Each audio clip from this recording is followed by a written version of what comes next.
জন্ময় আমার আজন্ম পাপ। মাতৃজরায়ু থেকে নেমেই জেনেছি আমি, সন্ত্রাসের জাজালু দিনে বিবর্ণ পত্রের মতো হঠাৎ ফুৎকারে উড়ে যায়। পালায় পালায় সুদূরে, চৌদিকে রুদ্রের জলক।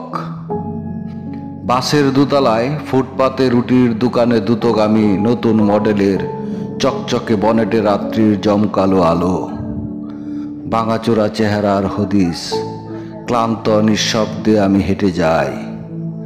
পিছনে ঝাঁকড়া চুলওয়ালা যুবক, অষ্টাদশ বর্ষীয়ার নিপুণ ভঙ্গি দম্পতির অলৌকিক হাসির প্রগাঢ় চুম্বন আমি দেখে যাই, হেঁটে যাই।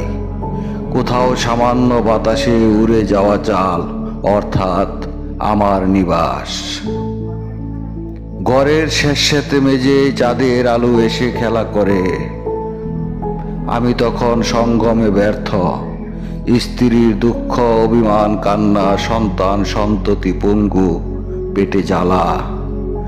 পাজরায় তেল মালিশের বাসন উধাও। আমি কোথা যাই? পান্তায় নুনের অভাব।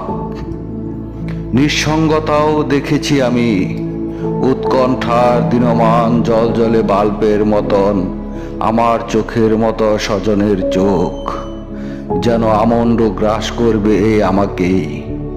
আমি সমস্ত আহার নষ্ট করেছি নিমিষে। শত্রুর দেখা নেই, অথচ আমারই শত্রু আমি। জ্বলন্ত যৌবনে ছুটি ফ্যামিলি প্ল্যানিং কোথায়?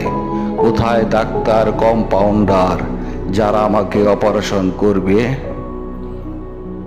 পুরুষত্ব বিলিয়ে ভাবি 20 টাকায় 1 সের চাল ও অন্যান্য সামান্য দ্রব্যাদি মিলবে তো? আমার চৌদিকে উৎসুক নয়ন, আহ্লাদি হাসি। ঘৃণা, আমি পাপী। এরা কেন জন্ম নেয়?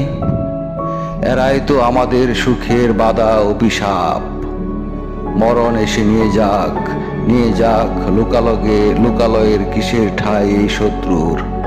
বলে প্রাসাদ প্রেমিকেরা। আমিও ভাবি তাই, ভাবি নতুন মডেলের চাকায় পিষ্ট হব।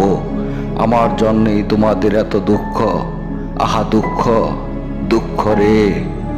আমি পাপী, বুঝি তাই এই জন্মই আমার আজন্ম পাপ।